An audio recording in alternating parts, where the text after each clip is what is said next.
안녕하세요, 여러분. 굿모닝 행정학 진행하는 여러분의 영디 최영희입니다. 자, 우리 굿모닝 행정학 11월, 12월 거꾸로 진도 빼기 복습 스터디 9일차입니다. 6장의 행정개혁과 정보화 파트인데요. 사실 여기는 기출이 엄청 많은 파트는 아닙니다. 그래서 문제는 조금 양을 줄였고요. 대신 선지를 좀 많이 보려고 합니다. 행정개혁과 정보화는 교재의 내용만 잘 꼼꼼하게 읽어보셔도 충분히 복습이 될 수 있는 파트라는 거 알고 계시죠? 자, 한번 들어가 보도록 하겠습니다. 자, 챕터 2의 행정개혁과 정보화 파트고요. 13번 선지부터 들어갑니다.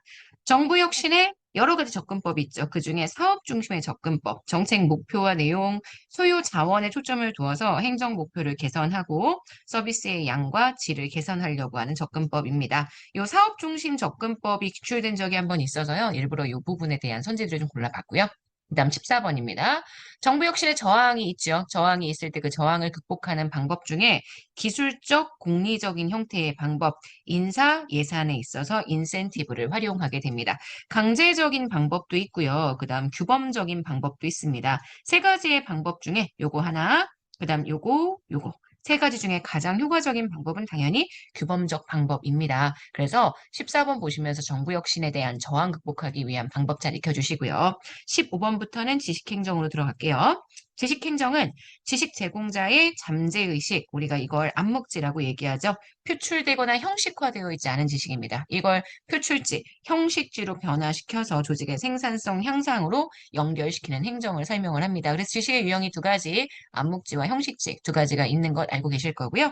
지식의 유형 중에 구호와 문서와 보통 문자로 표현이 되어서 타인에게 전달 가능한 체계적 지식이 된다면 이거를 우리가 표출되는 지식, 표출된 지식, 표출 지식 또는 형식지라고 표현을 해주게 됩니다.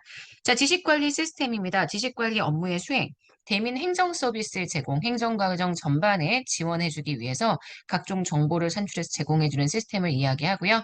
빅데이터는 빅데이터 자체가 기출이 워낙 많습니다. 아시겠지만 그래서 빅데이터는 3V, 요거를 원칙으로 두죠. 그래서 거대한 규모, 볼륨이 있고요. 데이터 유통 및 이용 속도가 빠릅니다. velocity가 있고요. 그 다음 데이터의 다양성, variety. 그래서 3V로 정리해 주셔야 된다고 말씀을 드렸고요. 자, 19번. 제가 페로우의 조직기술 유형, 정보기술의 분류에도 사용될 수 있다라고 설명을 했습니다. 그래서 페로우가 이야기했던 기술 유형 네 가지, 루틴, 엔지니어링, 그 다음 크래프트, 논루틴. 이렇게 네 가지의 유형을 정보기술과 같이 매칭할 수 있다라고 말씀을 드렸었죠. 뭐 엄청 중요한 건 아니지만요. 그래도 페로우가 조직기술의 유형에 따라 정보기술을 분류했던 이론적인 학자이기 때문에 이런 거 한번 다시 봐달라고 말씀을 드렸었습니다. 자, 20번입니다. 전자정부예요. 정보통신 기술의 활용을 통해 행정의 효율성을 개선합니다. 행정 서비스에 대한 국민의 접근성, 활용성을 높일 수 있도록 대부분의 국가가 채택하고 있는 새로운 정부 혁신 전략입니다. 그래서 행정의 효율성, 그다음 접근성 통한 민주성 이런 것들이 전자정부가 가지고 있는 장점이라고 얘기할 수 있죠. 우리나라 전자정부의 전산화 작업은 과학기술정보통신부가 지능정보화 기본법에 의해서 전자정보를 구축하는 작업은 행정안전부의 전자정부법에 따라서 최근에 정부 서비스들이 먹통이 되었었죠. 온라인으로 진행하는 정부 서비스는 다 전자정보 구축 작업이기 때문에 전자정부법에 따라 행안부에서 추진해야 하는 게 원칙입니다. 자, 그래서 21번 이렇게 정리를 했고요. 자, 그 다음 22번입니다. 지능형 전자정부, 4차 산업혁명 이후의 전자정부 패러다임이죠. 인공지능, 빅데이터, 그 다음 IoT, 사물인터넷, 요게 특징이죠. 그래서 IoT는 요거 자체가 문제로 많이 출제가 됩니다.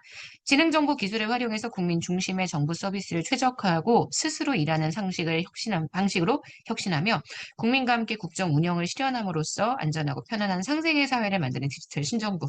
법에 나와 있는 표현들을 그대로 제가 교재에다 썼습니다. 자, 23번입니다. 4차 산업혁명 특징이라고 한다면 그죠? 초연결, 초지능, 초예측. 그래서 이 4차 산업혁명에 대응하기 위해서 등장한 전자정부의 패러다임이 바로 지능형 전자정부입니다. 자, 24번입니다. 우리나라 전자정부는 구조적인 측면에서 전략적으로 전자정부 업무를 담당하게 되는 정보와 책임자를 두게 되고요. 이 정보와 책임자를 두는 내용은 지능정보화 기본법에 그 내용이 들어가 있습니다. 정보기술 아키텍처는 단독으로 문제가 나온 적이 있었죠. 전자정부를 구성하는 기술과 자원의 구조화된 설계도입니다. 조직의 비전, 전략, 업무, 정보, 기술 간의 관계에 대한 현재, 미래의 목표를 구조화했고 정보기술 아키텍처는 전자정부법에 그 내용이 나와 있습니다. 26번입니다. 전자정부의 여러 가지 형태들 얘기하죠. 전형적인 G2G가 온라인 시스템, 정부24는 G2C, Government to Citizen이고요. 그 다음 G2, G2B의 형태도 있습니다. 나라장터와 같은 것들이 G2B의 형태여서 G2G, G2C, G2B까지 유형 꼭 기억해 주셔야 되고요. 자, 27번입니다. 지능정보화 기본법에 따라 사회, 경제적, 지역적 또는 신체적 여건 등으로 인해서 지능정보 서비스, 그와 관련된 기기, 소프트웨어에 접근하거나 이용할 수 있는 기회의 차이가 생기는 것, 우리가 이걸 정보 격차라고 이야기를 합니다. 지능정보화 사회 종합계획 아시겠지만 지능정보화 기본법에 근거를 두고 있는 종합계획입니다. 이거 추진하는 부처는 과학기술정보통신부고요. 과학기술정보통신부 장관이 관계 중앙행정기관의 장, 지방자치단체장의 의견을 들어서 3년 단위로 지능정보화 종합계획을 수립하게 됩니다. 중앙사무기능장 기관의 장, 행안부 장관이 전자정부 구현 운영 및 발전을 위해 5년마다 전자정부 기본계획을 수립합니다. 이건 지능정보화 기본법의 내용이고요. 지능정보화 사회 종합계획은 지능정보화 기본법 법이 다르다라고 말씀을 드렸습니다. 그 다음 지금 보시는 29번 전자정부 기본계획은 전자정부법. 그래서 법이 다르고요. 이 법을 추진하는 주체가 달라서 지금 보시는 지능정보화 기본법은 과학기술정보통신부, 전자정부법은 행안부 이렇게 해서 부처가 구분이 된다는 거 기억해 주시고요. 행안부 장관은 이 전자정부 기본계획 수립을 하면서 정보기술 아키텍처 도입에 대한 기본 계획도 함께 수립을 해주게 되죠. 정보기술 아키텍처 도입은 3년에 한 번, 전자정부 기본계획은 5년에 한 번 이렇게 구분을 해주셔야 합니다. 자, 행정개혁과 정보화에 대한 기본 선지들은 다 정리를 했죠. 자, 그럼 문제 한번 볼게요. 자, 1번입니다. 정보화와 전자정부에 대한 설명으로 옳지 않은 것. 행안부 장관은 관계 행정기관의 장과 협의해서 정보기술 아키텍처의 체계적인 도입, 확산을 위한 기본 계획을 3년마다 한 번씩 수립을 해야 합니다. 웹 접근성이란 장애인 등의 정보 소외계층이 웹사이트에 있는 정보에 접근할 수 있도록 편의를 제공하는 것을 이야기하고요.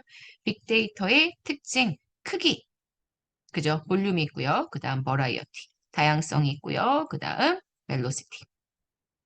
속도가 있습니다. 그래서 정형성, 임시성 들어가지 않습니다.